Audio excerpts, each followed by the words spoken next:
시작하겠습니다. 미국에 있는 그 뉴저지주에 있는 어느 조그만 도시에 두 청년이 초저녁임에도 불구하고 술이 취해서 비틀거리며 걸어가고 있었습니다. 이 두 사람은 그 친한 친구 사이로 평소에도 술과 도박을 즐겨하는 이러한 사람들입니다. 그래서 그날도 평소처럼 이제 술을 한 잔 거나하게 걸치고 평소에 하던 것처럼 이제 도박장으로 이제 걸어가는 중인데, 그때 길 옆에 있는 교회에서 찬송 소리가 은은하게 들려오고 있습니다. 그러자 한 친구가 길을 가다 말고 멈춰서서 옆에 있는 친구에게 오늘은 교회 가는 도박장 가는 거 그만두고 오늘은 교회에 한번 가보는 게 어때? 하고 묻습니다.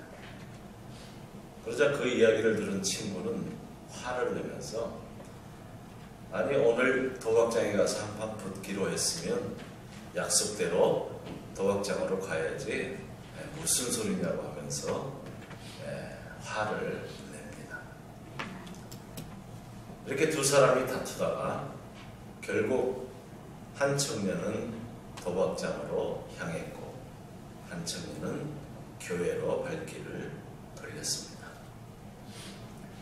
이 청년이 교회에 도착해서 보니까 그날 저녁 예배 설교는 죄에 싹슨 사망이라고 하는 제목의 설교였습니다. 이 청년이 이 설교를 듣는데 이 말씀이 얼마나 자기의 가슴에 깊이 와닿는지 지난날에 그 잘못했던 그 죄가 생각이 나는, 그래서 회개에 큰 은혜를 받게 되었습니다. 그리고 지난날의 잘못들을 회개하고 이제는 새 삶을 살아야 되겠다 결심을 하고 이제 새 삶을 살아가기 시작합니다. 이렇게 두 사람이 헤어지고 나서 이제 시간이 흘러서 30년이라는 세월이 흘렀습니다. 그러던 어느 날 미국의 새로운 대통령이 취임하는 이런 취임식이 있었는데, 그날 미국의 한 교도소 안에서는 이제 온갖 범죄를 저지르고 사형 선고를 받고 죽을 날을 기다리고 있는 사형수 하나가 이 대통령의 취임 기사를 읽으면서 눈물을 흘리고 있었습니다. 그러자 간수가 와서 오늘같이 좋은 날 왜 이렇게 울고 있느냐고 묻자 이 죄수가 하는 말이 지금 오늘 대통령으로 이 취임하는 이 사람이 자신의 가장 절친한 친구인데 30년 전에 둘이서 도박장으로 가던 그 길에 발길을 돌려가지고 교회를 향했던 이 친구는 지금 대통령이 되어서 백악관에 들어가지만 발길을 돌리지 않고 도박장으로 갔던 자기는 지금 술과 노름으로 알코올 중독자가 되고 그래서 온갖 범죄를 저지르고 지금 사형수가 되었다고 하면서 지난날을 헛되게 살았음을 가슴을 치며 후회를 하고 있습니다. 지난날의 한순간의 선택이 이 두 사람의 인생을 엇갈리게 하고 인생을 정반대의 이런 삶을 살게 한 것입니다. 이 이야기는 미국의 22대 대통령, 22대와 24대 두 번의 대통령을 한 그로버 클리블랜드의 이야기입니다. 이 이야기는 자신이 어떤 길을 선택하느냐에 따라서 어떤 인생을 살게 되는가를 보여주는 이야기입니다. 똑같이 술과 도박으로 방탕한 삶을 살았지만 한 사람은 가던 길을 돌이켜서 하늘의 초청을 받아들이고 그래서 새 삶을 살고 대통령이 되었지만 한 사람은 잘못된 길을 돌이키지 않고 계속해서 강으로 이제 범법자가 되고 사형수가 되어서 지금 교도소에 갇혀 있게 된 것입니다. 사람이 세상을 살아가는 데는 여러 개의 길이 있는 것처럼 보입니다. 그러나 사실은 인생의 길은 딱 두 가지밖에 없습니다. 오늘 읽은 이 시편 1편에도 보면 하나는 복 있는 자의 길이 있고 하나는 악인의 길이 있다고 하고 있습니다. 복 있는 자의 길은 하나님이 인정하시는 길이지만 악인의 길은 망하는 길이라고 말씀을 하고 있습니다.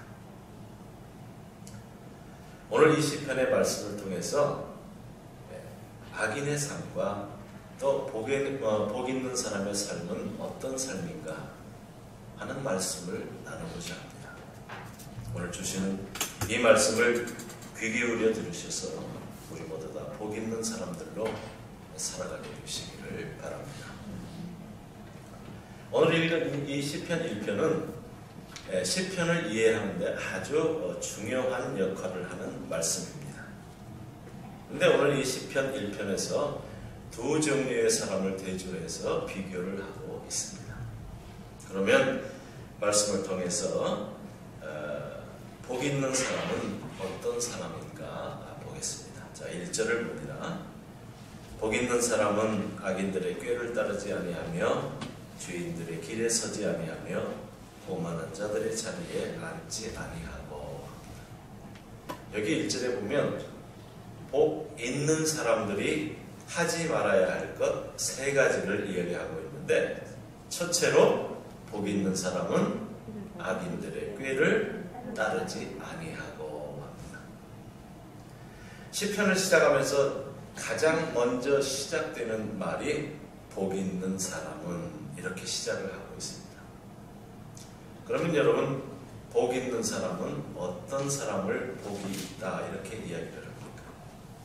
우리가 보통 세상적인 기준으로 보면 복이 있다고 하는 것은 이제 사업을 하는 분들은 사업이 잘 되고 또 하는 일이 잘 되거나 또 호화롭고 넓은 집에 또 좋은 자동차에 또 남들 부러움을 볼 것 없이 그렇게 살고, 또 사회생활 하는 분들은 승진 때가 되면 막히지 않고 높은 자리에 척척 올라가고, 또 집에서는 아이들이 속썩이지 않고 알아서 공부도 잘하고, 그래서 좋은 학교에 좋은 직장에 알아서 잘들 들어가고, 또 결혼도 잘하고, 또 나이가 드신 분들은 나이가 들어서도 아픈 곳이 없이 건강하고 장수하고, 이런 것을 보면 아마 저 사람 복이 있다 이렇게 보통 생각을 합니다.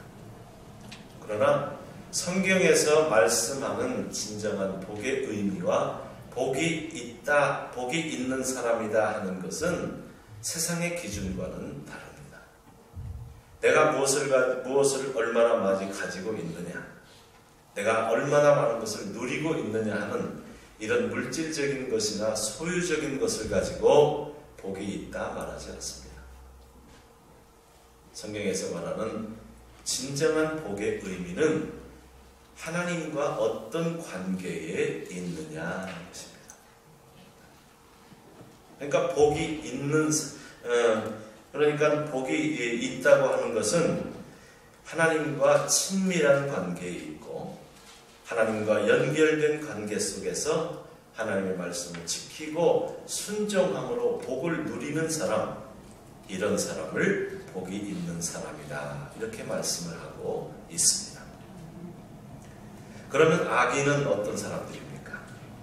쉽게 말하면 악인은 의인의 반대되는 사람을 이야기합니다. 복 있는 사람이 하나님과 관계 속에서 연결이 되어 있고 하나님의 말씀대로 순종하며 사는 사람이라면, 악인은 그 반대로 하나님이 없다고 부인하는 사람, 하나님과 상관없이 살고 하나님의 말씀을 따르지 않고 사는 사람을 악인이라고 하고 있는 것입니다. 그러면 악인들의 꾀는 무엇을 말합니까? 영어 성경에 보니까 영어 성경인 NIV 성경에 보면 이 꾀라는 말을 counsel이라는 말로 쓰고 있습니다. 그러니까 다른 사람이 하는 조언이나 다른 사람이 하는 제안이나 충고를 이야기합니다. 그러니까 악인의 꾀를 따르지 아니하며 하는 말은 하나님을 부인하고 하나님 없이 살고 하나님의 말씀을 따라 살지 않고 자신의 정욕과 자신의 욕망과 자신의 욕심을 따라 사는 사람들이 하는 악한 말, 그들이 제안하는 악한 꾀, 그것을 따르지 않고 받아들이지 않는 것을 악인들의 꾀를 따르지 않는다고 하는 것입니다. 세상의 눈으로 볼 때는 이 악인들의 꾀는요, 합리적이고 정말 설득력이 있어요. 그들이 하는 말대로 하면 정말 잘 살 것 같고 성공할 것 같아요.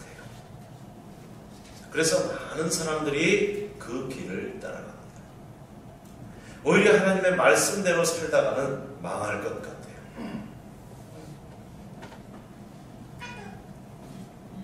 하나님의 이 성경 말씀에 보면 누가 오른밤 때리면 왼밤도 이렇게 들이대고 걷어달라고 하면 속에 있는 옷까지 다 벗어주고 오리 가자고 하면 심리까지 가지고 누가 나에게 죄를 지으면 7번씩 70번씩 용서하고 그렇게 살다가는 이 세상에서 망할 것 같아요. 그러나 여러분, 정말 복이 있는 사람은 악인의 꾀를 따라 살지 않습니다. 하나님의 말씀을 따라 순종하며 살아갑니다. 힘이 들고 어려워도 그 말씀대로 살아갑니다. 이것이 복 있는 사람입니다. 우리 모두 다 이렇게 살아가게 되시기를 바랍니다. 둘째로, 복 있는 사람은 죄인들의 길에 서지 아니하며 합니다.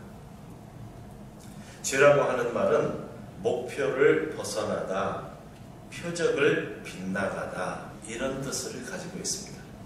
그러니까 원래 정해진 목적에서 벗어나는 것을 죄라고 합니다. 하나님께서 정하신 길, 하나님께서 원하신 길에서 벗어나서 다른 길을 가는 것이 죄인의 길이라는 것입니다. 그러니까 하나님의 말씀을 따라 살지 않고 죄인들의 삶의 방식으로 살아가고 죄인들과 함께 하나님의 말씀을 불순종하며 사는 것, 그것을 죄인의 길이라고 말하는 것입니다. 세 번째로, 복 있는 사람은 오만한 자들의 자리에 앉지 아니하며 합니다. 오만하다는 것은 비웃는 자, 또 조롱하는 자, 또 교만한 자, 이러한 뜻입니다. 그러니까 이 1절의 내용을 이렇게 가만히 보면 이 죄의 단계가 있어요. 처음에는 어때요? 악인들의 꾀를 따르고 악인들의 꾀를 따르게 되면 그 다음으로 죄인의 길에 서게 되고 죄인의 길에 서게 되면 그 다음으로 오만한 자의 자리에 앉게 되고 죄의 단계를 이야기하고 있어요. 그래서 하나님을 비웃고 하나님을 조롱하고 하나님 앞에 교만하게 되는 것을 말합니다. 사단의 속성인 교만이 마음에 자리 잡게 되고 고착화되는 것을 이야기합니다. 이런 사람들의 특징은 하나님을 두려워하지 않습니다. 하나님을 안중에도 두지 않습니다. 또 하나님의 말씀을 따르지 않습니다. 그래서 성경에 보면 우리가 잘 아는 사울과 다윗이 있습니다. 거기에 보면 사울은 어떤 삶을 살아요? 하나님 앞에 교만하고 하나님의 말씀에 순종하지 아니함으로 그는 하나님 앞에 버림을 받고 심판을 받게 되는 것을 봅니다. 그러나 다윗은 어때요? 겸손한 자에게 하나님은 은혜를 주시고 그를 귀하게 들어서 사용하시는 것을 볼 수가 있습니다.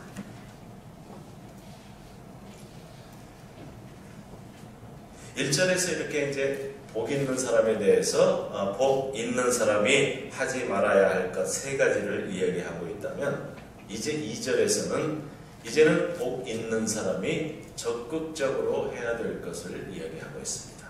자, 2절을 봅니다. 여호와의 오직 여호와의 율법을 즐거워하여 그의 율법을 주야로 묵상하는도다. 복 있는 사람들이 적극적으로 해야 될 것은 하나님의 말씀을 즐거워하는 것입니다. 즐거워한다는 것은 하나님의 말씀을 가까이 한다 하는 말과도 같습니다. 그래서 우리는 늘 하나님의 말씀을 가까이 하고 부지런히 읽어야 되고 하나님 말씀을 듣는 것에 우리는 부지런히 열심을 내야 합니다. 또 그것을 넘어서 하나님의 말씀대로 살아가는 그러한 삶을 살아가야 합니다. 또 복 있는 사람들이 적극적으로 해야 될 것은 주야로 말씀을 묵상하며 사는 것입니다. 주야로 하나님의 말씀을 묵상한다는 것은 낮에도 일하지 않고 하나님 말씀 묵상하고 밤에도 자지 않고 하나님 말씀 묵상하고 이런 뜻이 아니죠. 주야로 묵상하라고 하는 것은 시간과 장소에 구애됨이 없이 늘 수시로 하나님의 말씀을 묵상하는 것이 습관화되는 것을 이야기합니다. 묵상이라는 말의 그 뜻은 읍절이다, 또 깊이 생각하다, 또 으르렁거리다, 이런 뜻을 가지고 있습니다. 이제 시골에서 사신 분들은 알겠지만 소가 풀을 먹고 나면 어떻게 합니까? 그 다음에 다시 먹은 것을 끄집어내 가지고 계속 되새김질을 해서 소화를 시킵니다. 또 개들에게 살점 조금 붙은 뼈다귀를 던져주면 어떻게 해요? 그걸 가지고 뼈다귀를 앞발로 잡고서 그걸 물고 뜯고 핥고 그래서 뼈가 하얗게 드러날 때까지 또 골수에 있는 그 진액이 다 빠져나올 때까지 뼈다귀를 갖고 계속 그걸 물고 핥고 하는 것을 봅니다. 이것을 묵상이라고 합니다. 우리가 말씀을 읽는 것으로 그냥 그치고 나면 여러분 하나님의 말씀이 주는 깊은 의미를 깨달을 수가 없어요. 말씀을 읽고 돌아서면 잃어버려요. 그러나 그 말씀을 가지고 우리가 씨름을 하고 그 말씀을 가지고 깊이 묵상을 하게 되면 그 말씀이 우리에게 주는 깊은 의미를 깨닫는 기쁨을 맛볼 수가 있어요. 그리고 그 말씀으로 인해서 우리의 믿음이 성장하는 그러한 영적 성장을 가질 수가 있습니다. 개신교회 어느 한 단체에서 재미있는 조사를 했는데 교인들이 얼마나 성경을 읽나 이거를 조사를 했어요. 조사를 해보니까 한 주일 동안 성경을 한 번도 안 읽는 사람의 이 프로테이지가 얼마가 나오냐면 52%가 한 주일에 한 번도 성경을 펼쳐서 읽지 않는다고 하는 조사 결과를 내놓았습니다. 주일날 아까 목사님이 오늘 본문 몇 절입니다 하고 읽을 때 한 번 듣고 그 다음 주에 예배에 참석할 때까지 성경을 한 번도 펴보지 않는 교인들이 이렇게 많다는 것입니다. 그래서 이제 신앙생활을 한 지 10년이 지나고 20년이 지나도 성경을 한 번 온전히 다 읽지 못하는 경우가 많이 있습니다. 신앙생활을 이렇게 우리가 오래 했음에도 불구하고 왜 우리의 신앙이 성장하지 않습니까? 왜 신앙생활을 오래 했음에도 불구하고 세상의 유혹에 우리가 날마다 넘어지고 실족합니까? 왜 우리가 신앙생활을 오래 했다고 하면서 왜 이단에 이렇게 잘 속아서 넘어갑니까? 그것은 우리가 하나님의 말씀을 가까이 하지 않기 때문에, 말씀에 대한 묵상이 없기 때문에 그래요. 이번 코로나 사태로 뉴스에 보니까 신천지 교인들 명단을 입수를 했죠, 이렇게. 예, 그러다 보니까 이상한 해프닝도 일어나고 그랬는데, 어느 교회의 시무장로님의 부인인 권사님이 거기 신천지에 그 신도로 이름이 들어가 있는 것이 밝혀져가지고 큰 충격을 준 적이 있습니다. 시무장로님의 부인 정도 되었으면, 권사님 정도 되었으면 얼마나 말씀을 몰랐기에, 얼마나 말씀을 안 읽었기에 이단에 여러분 그렇게 빠집니까? 우리가 들어도 이단이 이야기하는 걸 들으면 너무 허무맹랑하지 않습니까? 그런데 거기에 빠져든다는 얘기예요. 왜 그렇습니까? 말씀을 읽지 않기 때문에 그렇습니다. 말씀을 가지고 묵상을 하지 않기 때문에 그렇습니다. 여러분, 말씀을 들었으면, 말씀을 읽었으면 여러분 묵상하기를 바랍니다. 아마 목사님께서도 설교 말씀 중에 하늘에 신령한 모든 신령한 복에 대해서 여러분도 성경 구절에 그런 말씀을 들어서 알고 있을 줄로 압니다. 하늘에 신령한 복, 여러분 그 말씀을 가지고 깊이 묵상해 보시고 깊이 여러분 그 말씀을 가지고 실험해 보신 적 있으십니까? 하늘에 신령한 모든 복이라는 그 말씀을 들었을 때 여러분 마음속에 감격과 여러분 이런 전율을 느껴보신 적이 여러분 있습니까? 그 말씀이 우리에게 주는 그 의미를 여러분 가지고 묵상해 보신 적 있어요? 그러지 않으니까 하늘에 신령한 모든 복이라고 이야기할 때 감동이 없어요. 전율이 없어요. 마태복음 7장에 보면 여러분 밭에 심겨진 보화에 대한 그 이야기가 나오죠. 어떤 사람이 밭에서 일을 하다가 보화를 발견했는데 그것을 얼른 묻고 가서 자기의 모든 재산을 다 팔아가지고 그 밭을 샀다는 얘기가 있습니다. 그렇다면 여러분 그 밭에 있는 그 보화가 값어치가 얼마나 될까요? 자기가 가지고 있는 전 재산을 다 들여도 이 밭에 숨겨진 이 보화의 값어치가 비교할 수 없을 만큼 값어치가 나가는 겁니다. 그러니까 자기 재산을 팔아서 그 밭을 사죠. 그렇죠? 그 말씀과 같이 하늘에 속한 모든 신령한 복이라는 그 말씀의 깊이와 그 말씀이 우리에게 주는 그 의미를 우리가 안다면 우리가 가지고 있는 우리의 삶의 목적, 내가 가지고 있는 물질, 여러분 그것이 중요하지 않아요. 내가 가지고 있는 인생의 모든 것을 다 주고라도 이 보화를 사게 되는 것입니다. 그렇지 않겠습니까? 그래서 여러분 이 보화를 우리가 갖기 위해서는 이 말씀을 항상 묵상을 하고 이 말씀을 읽고 하나님 말씀을 가까이 해야 돼요.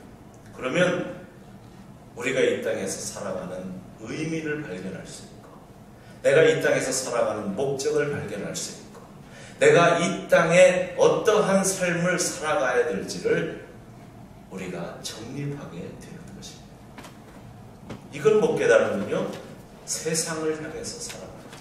세상에 눈에 보이는 것, 세상의 가치, 세상에 추구하는 것, 거기에 빠져들어가요. 그러나 하나님의 말씀을 깊이 깨달은 분들, 이런 분들은요 사는 게 틀려요. 하나님의 말씀을 가까이 하고 묵상하는 사람들은 이 땅에 살면서 비록 고난이 오고 어려움이 올지라도 거기에 흔들리지 않아요. 저는 우리 교회 이렇게 그 성도님들을 보면서 정말 어려운 일들을 겪으면서도 조금 더 흔들리지 않는 분들을 봐요. 참 그런 분들을 볼 때 얼마나 귀중한지 모르겠어요. 또 하나님의 말씀을 가지고 가까이 하고 묵상하는 분들은요 1절에 말씀하는 것처럼 악인들의 꾀를 따르지 아니하고 죄인들의 길에 서지 아니하고 오만한 자리에 앉지 않습니다. 왜 그렇습니까? 우리 심령에 우리 마음속에 하나님의 말씀이 새겨져 있고 그 말씀이 우리 안에서 살아서 역사하기 때문에 그렇습니다. 하나님의 말씀이 우리 마음에 새겨지고 우리 안에 역사하면요 어떠한 세상의 유혹이 와도 이 말씀이 나를 지켜주는 것입니다. 이 말씀이 우리의 울타리가 되어서 죄로부터 우리를 지켜주고 그 말씀이 우리를 붙들어 주는 것입니다. 그래서 항상 어때요? 말씀을 가까이 해야 되는 것입니다. 그런데 우리는 어때요? 주일에 설교 한번 듣는 것으로 말씀과 끝 그러고 삽니다. 설교 한번 듣는 것으로 이제 세상에 나가 살 때 말씀과 담을 쌓아 살아요. 그런데 많은 분들을 보면 한 주일에 나와서 설교 한번 듣는 그것도 예배가 끝나고 주차장에 내려가면 오늘 무슨 설교했는지 설교 제목조차 기억을 못하는 분들이 많아요. 설교의 내용은 말할 것도 없고요. 이렇게 살아가니까 이렇게 말씀에 대해 이런 태도를 가지고 사니까 우리의 믿음이 성장할 수가 없는 것입니다.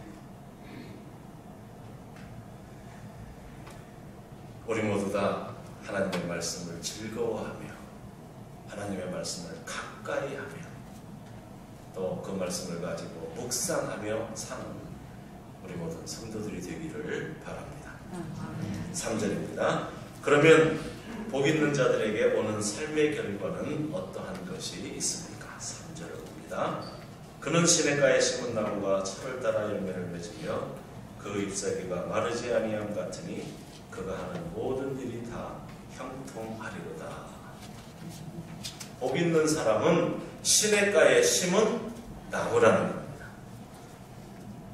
오늘 우리가 읽은 우리 그 한글 성경에는 시냇가에 심은 나무 이렇게 되어 있지만 더 정확한 번역은 시냇가에 옮겨 심은 나무, 이게 더 정확한 표현입니다.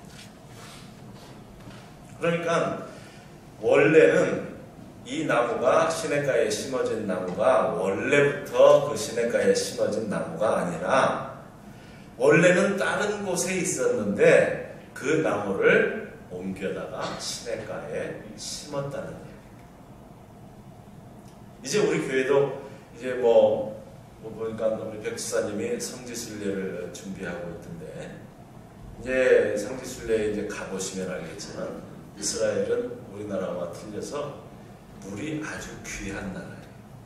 강우량이 매우 적습니다. 그래서 이 광야에 메마르고 거친 땅에 있는 나무들을 보면 이 뜨거운 태양의 나뭇잎들이 이렇게 시들어지고 또 물이 공급되지 않으니까 나무가 잘 자라지 못하고 열매를 잘 맺지 못합니다.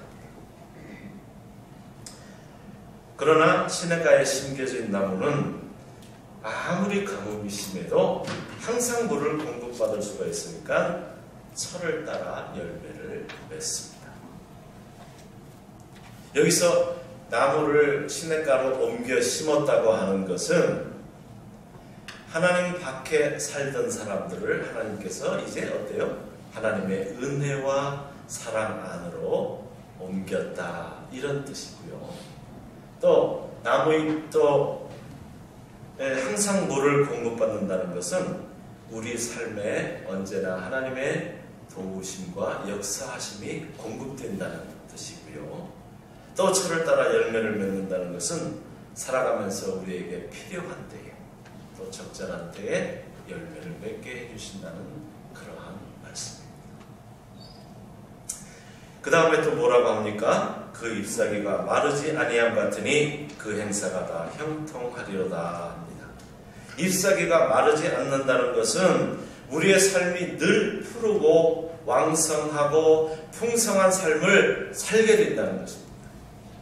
또 그 행하는 모든 행사가 형통하다는 것은 우리에게 잘 되는 복이 임하게 해 주신다는 이야기입니다.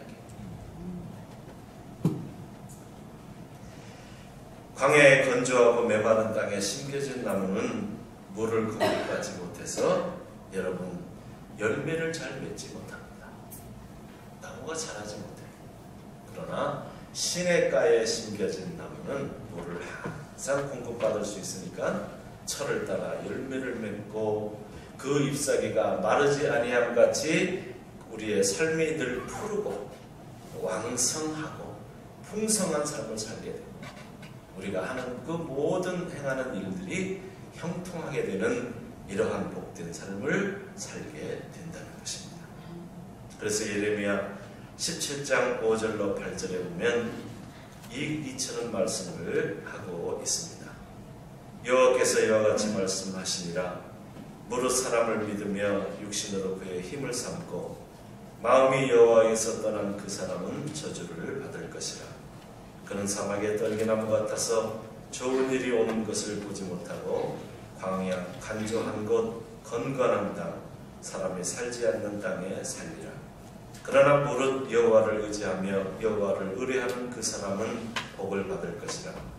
그는 물가에 심어진 나무가 그 뿌리를 강변에 뻗치고 더위가 올지라도 두려워하지 아니하며 그 잎이 청청하며 가무는 해도 걱정이 없고 결실이 그치지 아니함 같으리라 말씀하고 있습니다. 복 있는 사람에게 이러한 삶이 주어진다는 것입니다. 그러면 악인의 삶은 어떠한 삶인가?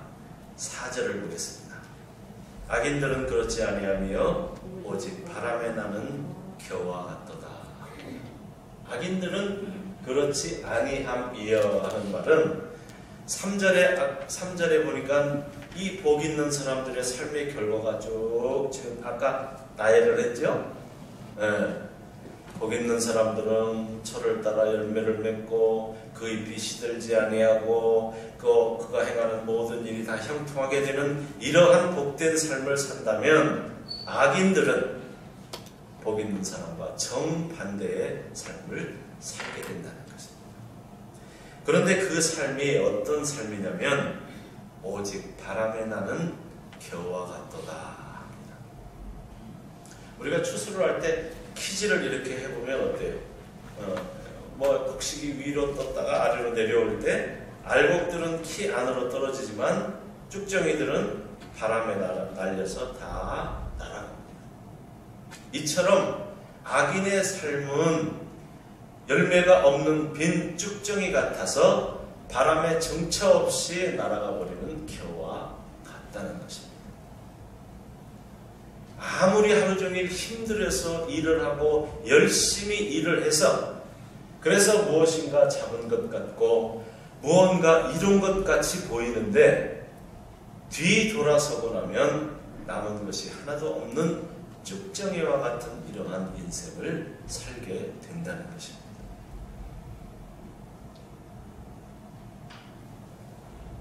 그리고 이뿐만이 아니라 악인의 삶에 대해서 더 무서운 경고의 말씀을 하고 있습니다. 5절을 봅니다. 그러므로 악인들은 심판을 견디지 못하며 죄인들이 의인들의 모임에 들지 못하리로다 말씀하고 있습니다. 악인들이 심판을 견디지 못한다. 그 말은 하나님의 심판대 앞에서 심판을 피할 수 없다는 것입니다. 그런데 이 심판은 우리가 죽어서 하나님 앞에 가서 받는 심판뿐만이 아니라 이 땅에서도 하나님의 심판을 받는다는 것입니다. 또 이뿐만이 아니라 죄인들이 의인들의 모임에 들지 못한다고 합니다. 죄인들이 하나님이 주시는 복된 삶을 누릴 때 악인들과 죄인들은 여기에 참여하지 못하고 구원받은 백성들이 모이는 이 거룩한 모임에 참여하지 못하며 또 심판의 날에 구원을 얻지 못하고 의인들이 하나님의 나라를 유업으로 얻을 때 거기에 참여하지 못하고 의인들이 하나님의 나라에서 안식을 누릴 때 거기에 참여하지 못한다는 것입니다. 그리고 마지막 6절에 결론의 말씀이 나오는데 6절에 무릇 의인들의 길은 여호와께서 인정하시나 악인들의 길은 망하리로다 하고 있습니다. 의인들의 길은 하나님께서 인정하시는 길이나 악인들의 길은 무슨 길이라고요? 망하는 길이라고. 여기서 망한다는 것은 그냥 뭐 좀 인생이 뭐 잘 안 풀려가지고 뭐 어느 정도 인생이 꼬이고 뭐 하는 일이 좀 잘 안 되고 그 정도를 가지고 이야기하는 것이 아닙니다. 여기서 망한다는 것은 하나님의 심판을 받고 영원한 멸망에 떨어지게 된다는 이야기입니다. 여러분 얼마나 두려운 이야기입니까? 여러분들 이 5월에 가정의 날로 여러분들 참 젊은 분들은 참 지출이 많았죠. 뭐 어버이날 그래가지고 뭐 음식 사드리고 또 용돈 드리고 또 어린이날이라고 해서 뭐 또 아이들 뭐 요구하는 거 뭐 사주고 또 뭐 무슨 날이라고 해서 돈 나가고 참 5월이 우리 젊은 분들은 참 지내기가 조금 힘든 날이에요. 그런데요, 여러분 5월달 어버이날에 여러분들 부모님들 찾아가서 식사도 사드리고 용돈도 드리고 그랬죠. 그런데 여러분 진정한 효라는 게 여러분 뭡니까? 부모님에게 정말 효도하는 것이 뭡니까? 여러분 부모에게 점심 한 끼 사드리고 부모에게 용돈 좀 드리고 그러면 그걸로 여러분 효도 다 하는 것입니까?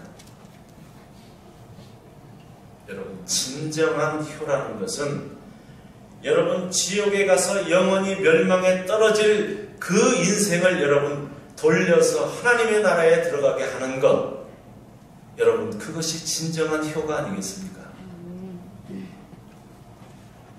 용돈 몇 푼 드리는 것 여러분 그것으로 효 다 했다고 여러분 그것으로 여러분 그치면 되겠습니까? 이제 나이 드신 부모님들, 연로하신 부모님들 이 땅에 사실 날이 그렇게 많지 않습니다. 그리고 이 땅에 삶이 다하면 하나님 앞에서 반드시 심판이 있다고 합니다. 그리고 하나님을 모르고 영원한 멸망에 떨어지게 됩니다. 여러분 부모님들에게 여러분 효를 다 하는 것이 아닙니다.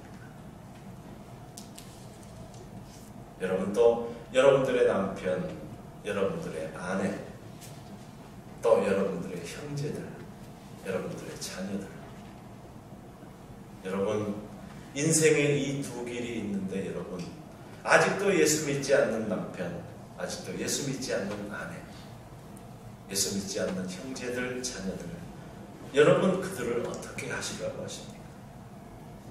그냥 내버려 두실 겁니까?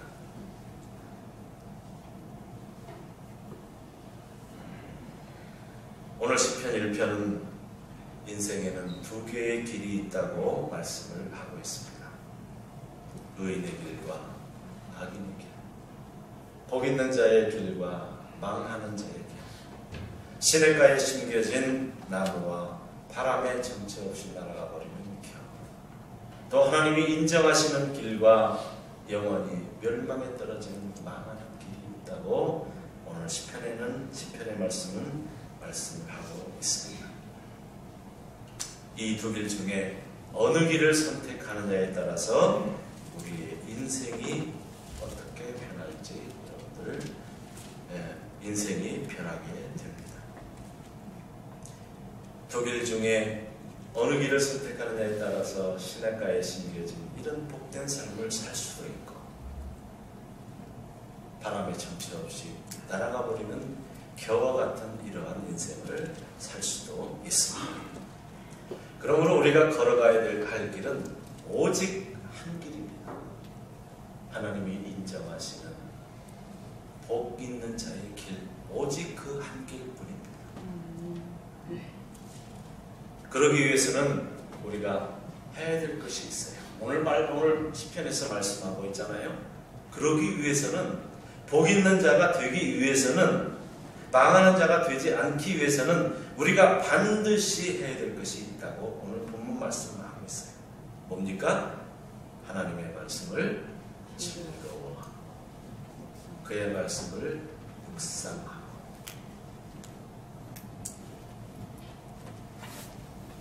그래서 하나님 말씀을 열심히 읽기를 바랍니다. 하나님 말씀을 듣는 일에 열심을 내기를 바랍니다. 그리고 하나님의 말씀 더 중요한 것, 우리가 하나님의 말씀을 읽고 듣는 것보다 더 중요한 것, 하나님의 말씀을 지키며 순종하며 사는 삶, 그것이 더 중요합니다. 우리가 말씀을 아무리 많이 읽고 아무리 말씀을 많이 알아도 하나님의 말씀과 상관없이 살고 하나님의 말씀을 순종하지 않는다면 그것은 유익이 없습니다. 여러분, 하나님 말씀을 아는 걸로 얘기하면 사탄이 하나님 말씀을 더 잘 알아요. 더 많이 알아요. 그런데 사탄이 못하는 게 뭐예요? 하나님의 말씀대로 순종하지 못하는 거예요.